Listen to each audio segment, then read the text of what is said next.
Welcome to வராகிலம் vlogger.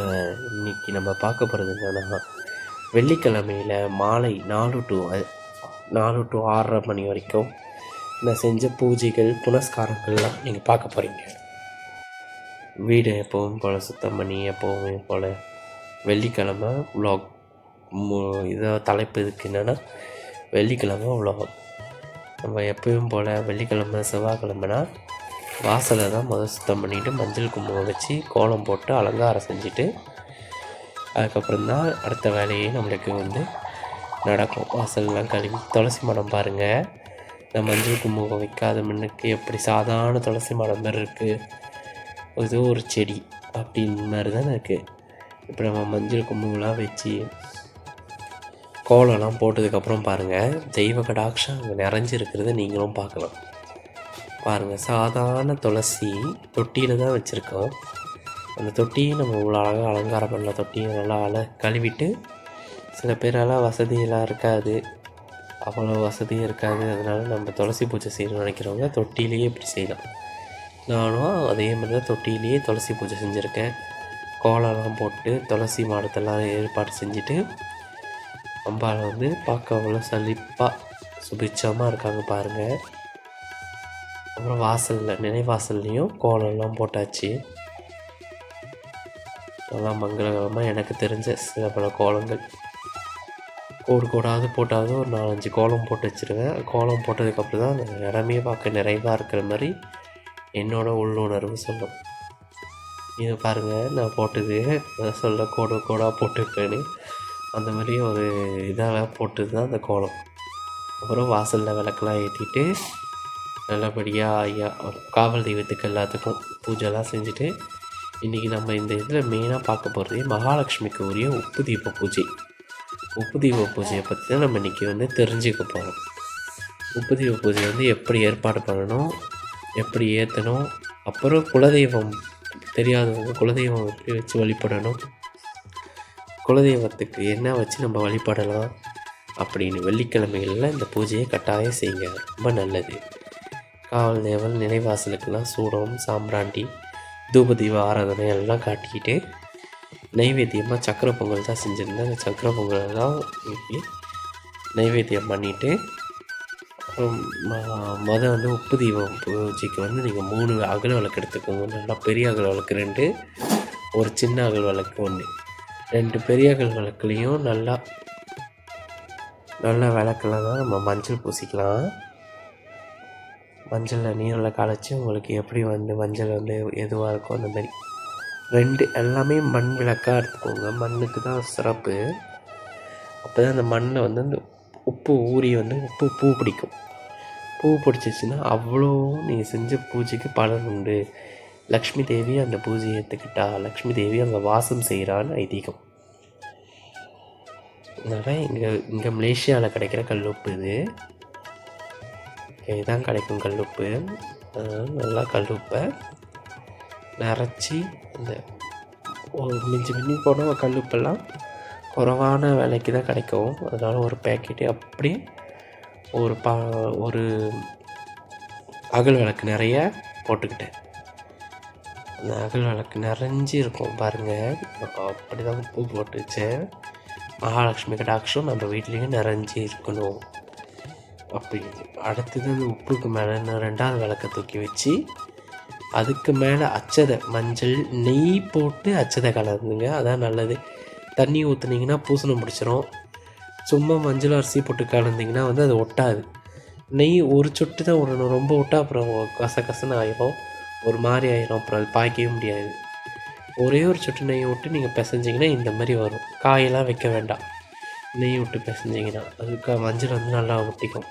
அப்புறம் கீழே ஒரு தட்டில் அச்சதை போட்டு மஞ்சள் குங்குமம்லாம் வச்சுட்டு விளக்குகளுக்கும் மஞ்சள் குங்குமம் வச்சுட்டு எங்கள் வீட்டில் பூத்த வாடாமல்லி பூ, அந்த பூ வச்சோன்னா அது இன்னும் அழகாக சிறப்பாக கொடுத்துச்சு. நான் எங்கள் வீட்டில் இருந்த பூ வச்சேன். பூஜை வெள்ளிக்கிழமையும் சிம்பிளாகவே நம்மகிட்ட என்ன இருக்கோ அதை வச்சு பூஜை செஞ்சேன்.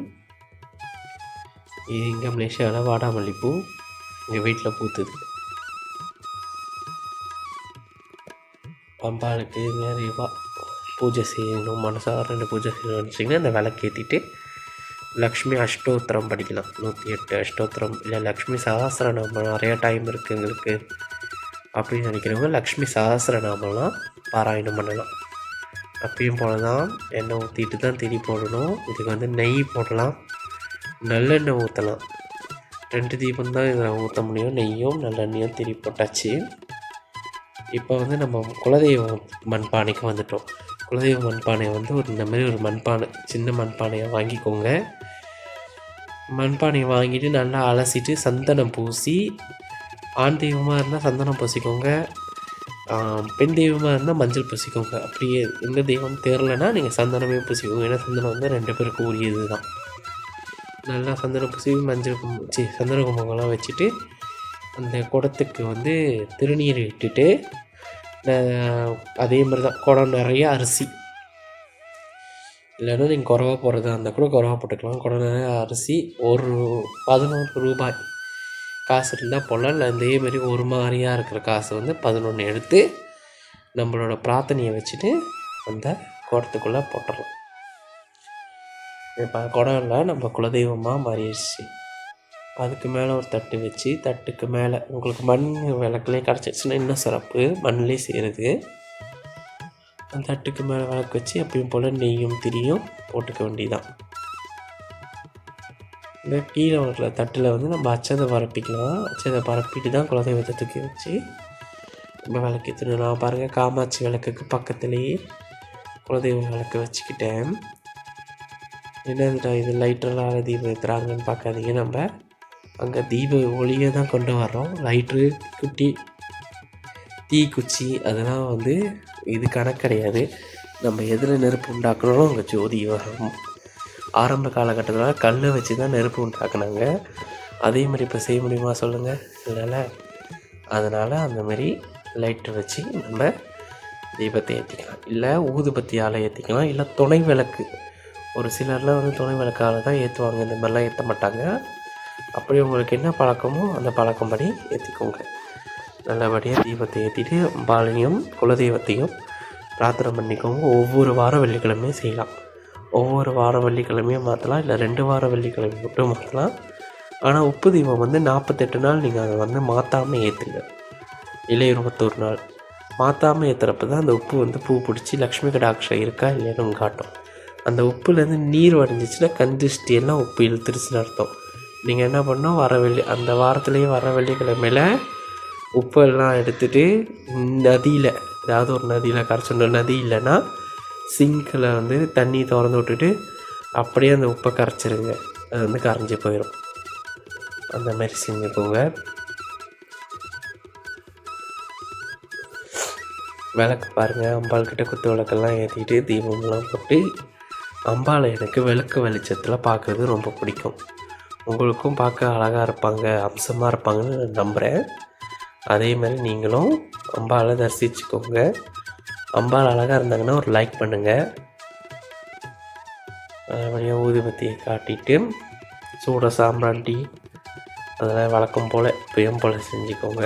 பெருமாள் தாயார் படத்தோட தாயார் இருக்கிறதுனால நான் அங்கே வச்சுக்கிட்டேன். இப்போ பெருமாள் இருந்தாலும் பெருமாள்கிட்ட ஏறலாம், இல்லை லக்ஷ்மி குபேரர் இருந்தாலும் லக்ஷ்மி குபேரத்துக்கு ஏற்றலாம்.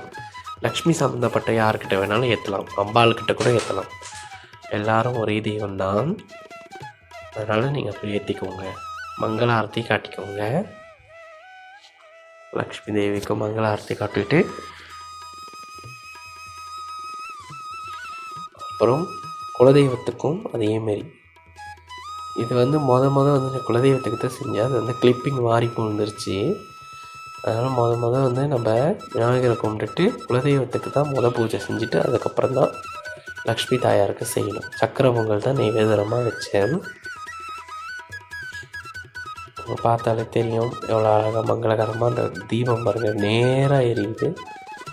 தெய்வம் வந்து அப்படியே இருக்கிற மாதிரி நம்மளுக்கு வந்து அருளாசியும் கொடுப்பாங்க. இந்த வீடியோ பிடிச்சிருந்துச்சுன்னா லைக் பண்ணுங்கள், கமெண்ட் உங்கள் கருத்துக்களை தெரிவிங்க. கண்டிப்பாக சப்ஸ்கிரைப் பண்ணிக்கோங்க. முடிஞ்சால் 4 பேருக்கு ஷேர் பண்ணுங்கள், அவங்களும் பார்த்து பயன்பெறட்டும்.